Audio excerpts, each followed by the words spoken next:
정식 명칭은 SARS-CoV-2, 병명은 COVID-19인 바이러스. 대체 언제쯤 사라질 수 있을까요? 우선 백신의 시점에서 이야기해 보려고 합니다. 요즘 백신의 유망주는 미국의 화이자, 모더나, 그리고 영국의 아스트라제네카, 그리고 최근 3상 임상시험에 들어간 얀센, 이렇게 4가지 회사로 볼 수 있을 텐데요. 각 회사의 특징에 대해서 먼저 알아보도록 할게요. 먼저 화이자와 모더나의 같은 유형의 백신에 대해 살펴볼게요. 위 백신은 mRNA 백신에 해당되는데요. mRNA란 무엇일까요? 쉽게 말해서 특정 단백질에 대한 정보가 암호화되어 있는 물질이에요. 그러니까 이 mRNA는 세포 내로 들어가서 어쩌고 저쩌구의 과정을 거쳐서 그 mRNA의 정보가 입력된 대로 특정한 단백질을 생성해요. 그러니까 여기서 그 특정한 단백질은 코로나19 바이러스를 감염할 수 있는 그런 단백질을 의미해요. 그럼 mRNA를 그냥 체내에 주입하면 되겠네요? 뭐야 간단하네 라고 생각하실 수도 있겠지만 사실 그게 그렇게 간단한 문제가 아닙니다. 왜냐하면 체내에선 정말 많은 일들이 일어나기 때문이에요. 어떤 A라는 물질을 B라는 물질로 화학 반응을 일으켜 변화시키는 효소라든지 이런 녀석들이 왔다 갔다 거리는 그런 환경에 있는데 그렇게까지 강하지 않은 mRNA 쉽게 파괴되고 분해될 수 있겠죠. 그럼 파괴되면 어떻게 돼요? 원래 저장된 암호들이 사라지는 거겠죠. 그렇기 때문에 우리가 원했던 대로 특정 단백질을 생성할 수가 없게 돼요. 그래서 화이자랑 모더나는 새로운 기술을 개발해냈죠. 바로 mRNA를 조그만 나노 주머니에 넣어서 세포로까지 안전하게 전달해주는 시스템인 거예요. 그런데 이 소낭이 안전하게 세포 내로까지 들어오려면 세포가 야, 너 들어오지 마! 라고 거부를 하지 말아야겠죠. 그렇기 때문에 그런 부분에 대해서 상당히 심혈을 기울여서 연구를 해낸 성과라고 볼 수 있어요. 또 일반적으로 우리가 맞는 백신은 바이러스 자체를 약화시키거나 무력화시켜서 인체 내에 시켜서 인체 세포가 그 바이러스를 기억하도록 해서 바이러스와 대항해서 맞설 수 있는 그런 백신들을 사용해 왔는데요. 이 mRNA 백신은 만약 우리가 직접 사용하게 된다면 최초의 mRNA 백신이 될 수가 있는 것이에요. 그러니까 이 mRNA 백신은 상당히 혁신적이다 라고 볼 수 있겠죠. 그렇기 때문에 전문가들이 볼 때는 이런 생각이 들 거예요. 이 mRNA 백신 진짜 대단하긴 한데 우리가 그동안 연구해 오면서 실패가 한 번이라도 없었던 적이 있었나? 탈리도마이드, 정말 혁신적인 의약품이라고 생각했는데 결국 산모에게서 기형아를 출산하게 하지 않았냐. 우리가 또 이런 상황을 반복할 수 있다는 것을 항상 염두에 두어야 한다. 이런 생각들이 자리 잡을 거예요. 생명에 대한 부분들은 너무나도 복잡한 현상들이 많기 때문이죠. 과학적으로 설명할 수 없는 부분들도 참 많고요. 하지만 혁신 의약품이나 제품을 만들 때는 항상 이런 의혹들을 가지게 될 수밖에 없기 때문에 물론 안전하게 가야 하는 것은 맞지만 무조건 나쁘다라는 쪽으로 생각할 수 없는 것도 맞아요. 그에 비해 영국의 아스트라제네카의 경우 약화된 바이러스를 인용하는 방식이에요. 정확히 말하면 약화된 바이러스의 껍질 안에 우리가 원하는 단백질을 생성하는 유전 물질을 집어넣어서 인체에 감염을 시키는 거예요. 그러면 그 바이러스는 점점 하나, 둘 늘어가면서 세포에 침투하여 그러한 유전 물질들을 증폭시키겠죠. 그럼 증폭된 그 유전 물질들이 결국에 아까 앞서 말했던 바이러스 감염 단백질을 생성해내서 감염 바이러스인 코로나19 바이러스를 예방할 수 있는 기전을 만들 수 있게 되는 거예요. 이런 바이러스 벡터 백신의 경우 여기서는 아데노 바이러스를 사용하고 있는데 아데노 바이러스의 DNA 바이러스예요.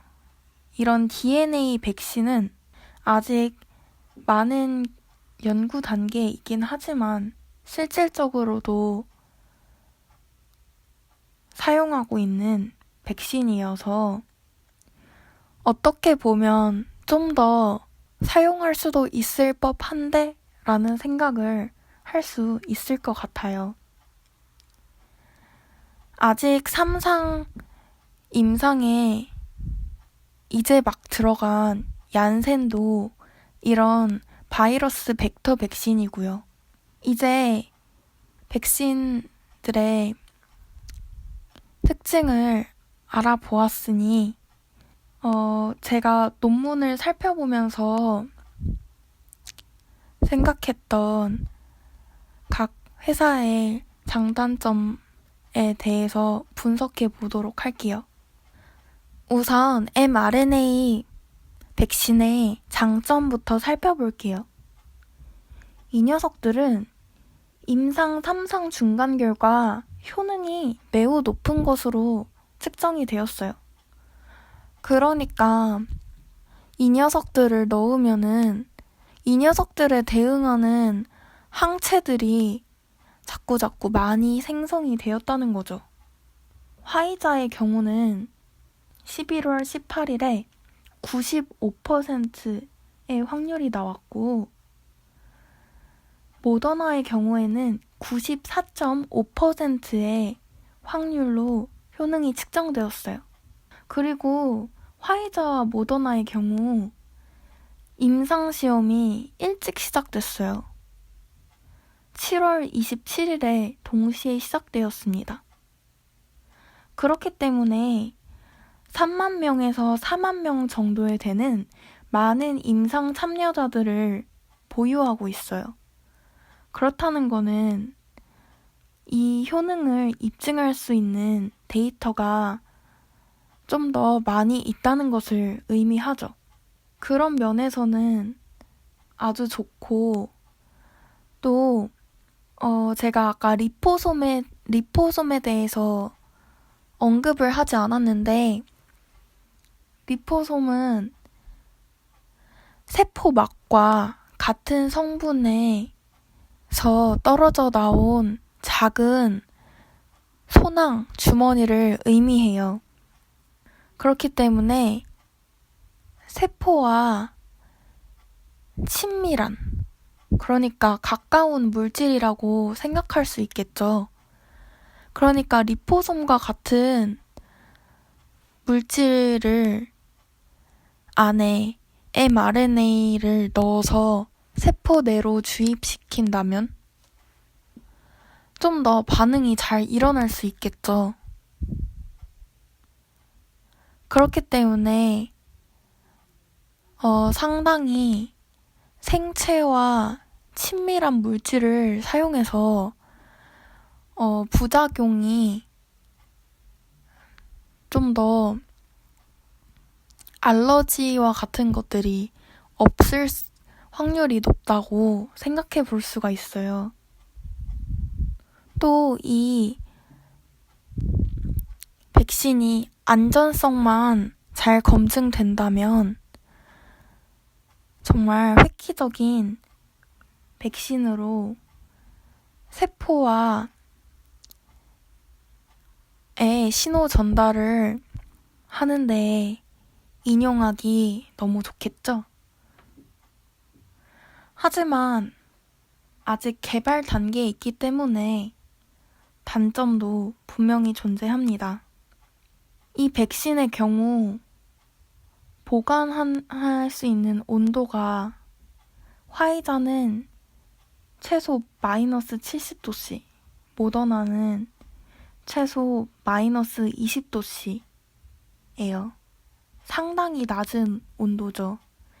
일반적인 냉동실과는 비교할 수 없을 정도로 낮은 온도예요. 그렇기 때문에 특수한 냉동 장치가 필요한데 이러한 냉동 장치가 유통 과정에서도 필요하고 그렇기 때문에 상당히 불편하지 않을 수가 없어요. 또 가격적인 면에서도 비싸질 수밖에 없는 상황이고요. 아무래도 신기술이다 보니 또 비싸지는 부분도 없지 않아 있을 것 같아요. 화이자의 경우 3주 간격으로 2회를 접종해야 하는데 2회 접종을 하게 되면은 4만 원이 들고 모더나의 경우는 2회 접종하면 한 달 간격으로 2회를 접종해야 하는데 5만 원 정도가 소요된다고 볼 수 있어요. 그래도 이 정도 가격이면 코로나19 치료가 더 중요한 상황에서 아주 최악의 요건은 아닌 것 같아요. 실제로 화이자 백신을 맞고 사망한 사람이 2명 존재해요. 백신을 개발할 때 일반적인 사람을 대상으로 효능을 평가하기 때문에 사람마다 개개인별로 워낙 몸에 대한 컨디션이 다른데 그 개개인별 맞춤 의약품으로는 활용되어질 수 없다는 점도 생각하셔야 돼요. 예를 들면 갑각류 알러지가 있는 사람을 보세요. 새우나 게를 먹으면 얼굴에 빨갛게 울긋불긋하게 돋아나는 일들이 생기기도 하고 상당히 힘들어하는 모습들을 많이 볼 수가 있는데요. 이 백신도 마찬가지예요. 체내에서 맞지 않으면 이 백신을 그 사람에게는 놓을 수 없게 돼요. 또 화이자와 모더나의 경우 무증상 코로나19 감염자에게 효과가 있다는 것에 대한 정확한 검증 데이터가 아직은 없다고 보여져요. 예방과 치료, 그리고 전파는 다른 개념이라고 보셔야 하는데, 코로나 백신을 맞고 코로나19에 대한 면역이 생기거나 또는 치료가 되는 경우는 발생하더라도 이 치료가 완치에 가깝게 되지 않는 이상 코로나에 대한 전파는 계속 이루어질 수밖에 없는 것이 현실이에요. 그래서 이러한 백신이 접종된다고 하더라도 코로나에 대한 위험으로부터 해방된다는 것은 쉽지 않은 일이라고 생각되어질 수 있어요. 대해서 얘기해 보도록 할게요. 이 녀석의 장점은 바이러스를 직접 매개체로 이용한다는 방법인데요. 코로나19 바이러스만 봐도 체내에서 증식력이 얼마나 대단합니까? 생기고 또 생기고 이렇게 빠르게 증식하기 때문에 감염 속도도 빨라질 수밖에 없는 것이겠죠. 물론 코로나19 바이러스만큼은 아니지만 아스트라제네카에서 사용하는 아데노 바이러스 역시 바이러스에 해당하기 때문에 증식 속도가 빠른 편이에요. 우리가 원하는 유전 물질이 세포 내로 들어가 결국 코로나19를 인식할 수 있는 코로나19 감염 단백질을 생성하게 되겠죠. 실제로 우리 몸속에 다양한 바이러스들이 살고 있기도 하고요. 그냥 체내에서 조용히 잠복기를 가지고 있을 뿐이지. 그 바이러스 안에 우리가 원하는 유전 물질을 넣어준다면 그런 부작용에 대한 염려도 없어지겠죠? 또한 아스트라제네카는 보관 온도조차 상당히 높아요. 아까는 마이너스 70도 막 이렇게까지 내려갔었는데 아스트라제네카는 백신 보관 온도가 2도에서 8도가량이에요. 우리가 일상생활에서 접하는 냉장 보관이 가능하다는 것이에요. 뿐만 아니라 가격도 엄청 착해요. 2회 분량을 맞는데 한 달 간격으로 6,000원 정도밖에 들지 않아요. 정말 보관 면에서나 가격 면에서나 효과만 짱이라면 완벽한 백신이 아닐 수가 없어요. 그런데 아스트라제네카는 효능이 상당히 애매해요.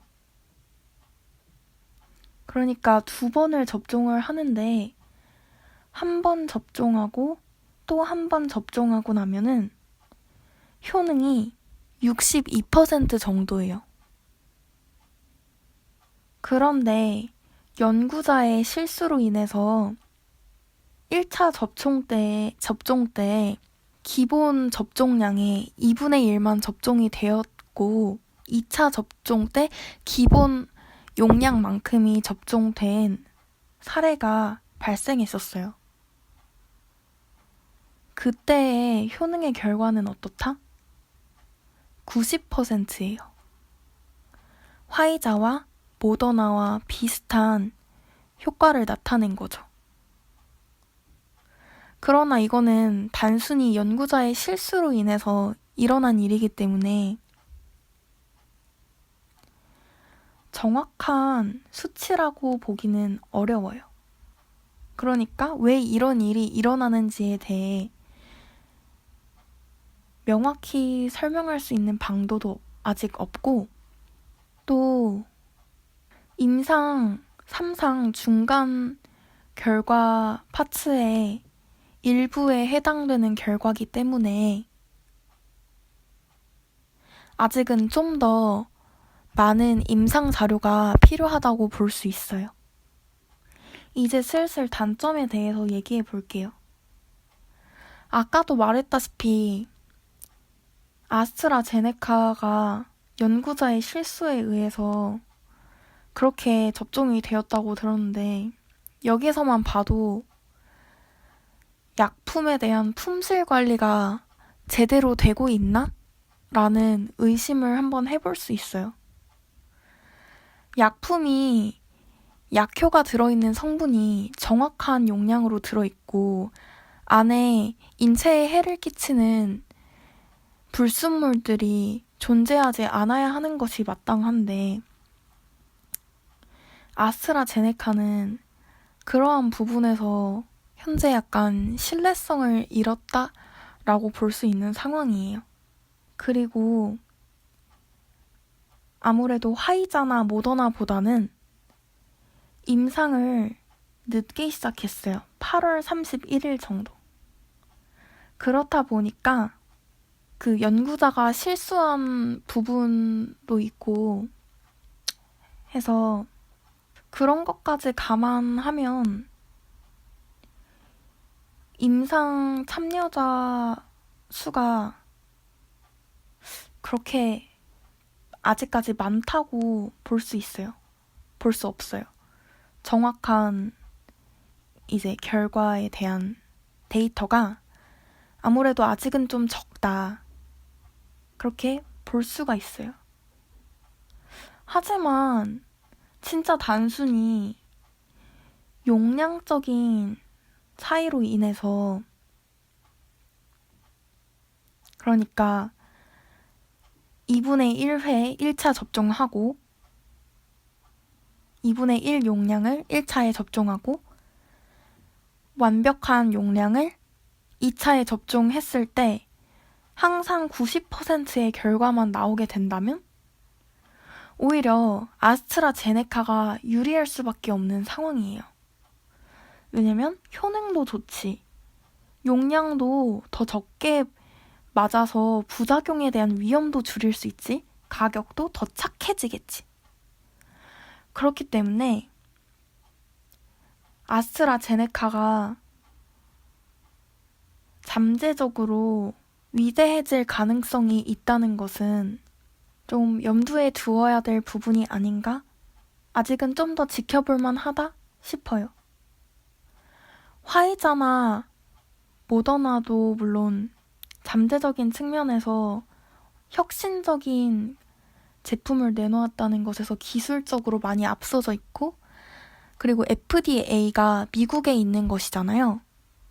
그만큼 품질 관리나 이런 면들에서 또 이제 GMP라는 이제 그런 품질 관리에 대한 기준도 미국에서 처음 만들어졌는데 좀 잘 되어 있다. 그런 기준들도 잘 마련되어 있다. 라고 생각해 볼 수 있긴 하죠. 또 아스트라제네카의 경우는 부작용이 좀 발견이 됐어요. 다발성 경화증이 7월에 발견이 됐고 9월에는 횡단 척수염이 발견이 됐어요.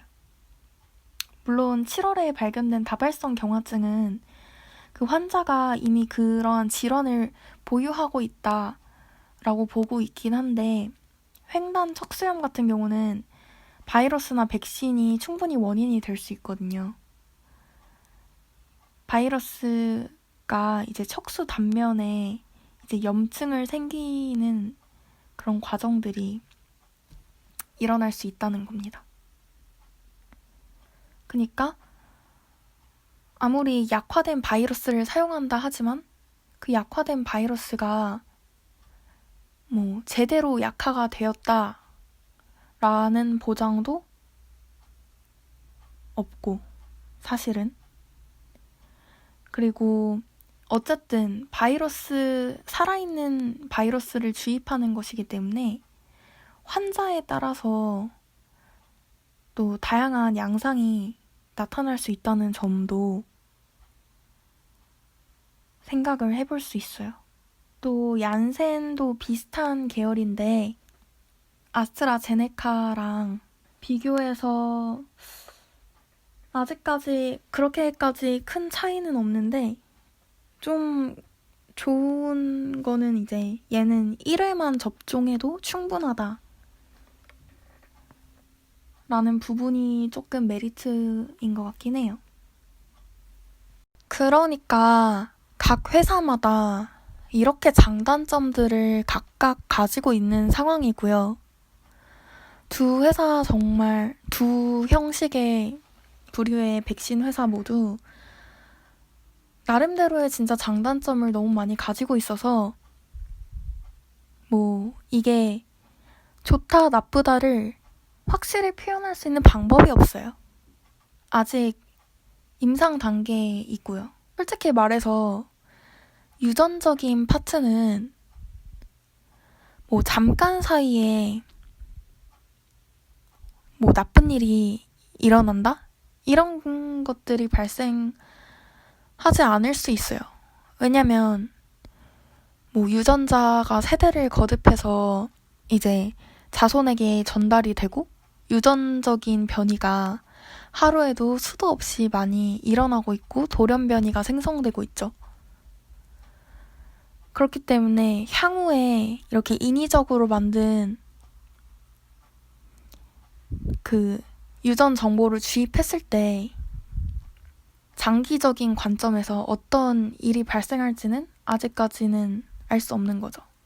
탈리도마이드도 이제 산모가 그런 아이를 출산하게 될 줄 몰랐던 것처럼 이제 후대를 거듭해서 또 어떤 일이 일어날 수 있는 상황이 만들어질 수 있는 게 초래될 수 있어요. 그래서 제 생각은 솔직히 아직까지는 어떤 회사의 백신이 더 좋다라고 말을 할 수 없고, 뭐 갑자기 뭐 어느 순간에 뭐 미국의 어떤 회사의 백신을 맞았는데 뭐 지속적으로 맞았더니 엄청난 부작용이 발생했다. 뭐 이러면서 결과가 나오면은 그 백신은 중단될 수도 있는 거고요. 뭐 아니면은 이 백신이 이런 문제에 대해서 안전성이나 효능에 대한 문제가 이제 개선이 되었다라고 하면은 그 백신 쪽으로 사람들이 더 몰려갈 수도 있는 거고요. 정말 어떻게 될지는 모르는 상황이지만 확실한 거는 의약품 개발 과정은 최소 8년에서 10년 정도의 원래 오랜 기간이 걸리는데 그거를 이제 코로나19 확산을 막기 위해서 진짜 최단 시간으로 이렇게 백신도 개발을 하게 됐으니 백신을 인체에 접종하기까지 좀 더 시간을 기다리고 더 좋은 백신이 나올 때까지 부작용이 없고 이런 확실한 백신이 나올 때까지 기다려보는 게 좋지 않을까라는 생각을 해봐요. 그러니까 당장 내년에 뭐 나온다라고 생각을 하기보다는 좀 더 그냥 천천히 기다려보는 게 오히려 이후를 위해서 더 좋은 방안이 아닌가. 그리고 우리나라의 경우 아스트라제네카 백신을 선구매를 먼저 했잖아요. 저는 뭐 이 부분에 대해서 사실 견해들이 너무 많은데 물론 이제 가격적인 면이나 유통적인 면에서 가장 합리적인 아스트라제네카 백신을 구매를 하는 것에 대해서 뭐 선구매한 거에 대해서 뭐 합리적인 선택이 없다라고 말하지 못하지는 않는데요. 확실하지 않은 상황에서 아스트라제네카를만 선구매를 하는 것보다는 뭐 아스트라제네카 이만큼, 화이자 이만큼, 모더나 이만큼, 뭐 얀센 이만큼 이렇게 분산해서 구매를 해놓는 것이 더 분산 투자하듯이 합리적인 선택이 아닌가 조심스럽게 이야기를 해봅니다. 네, 이번 영상은 이쯤에서 마무리하고요. 다음 영상에서는 코로나19 특집으로 코로나 감염 경로와 그에 따른 코로나 방역에 대한 저의 생각을 또 견해를 이야기해 보도록 할게요. 바이오적인 시점에서. 네, 그럼 여러분 오늘도 코로나19로부터 안전한 집콕 부탁드립니다. 안녕.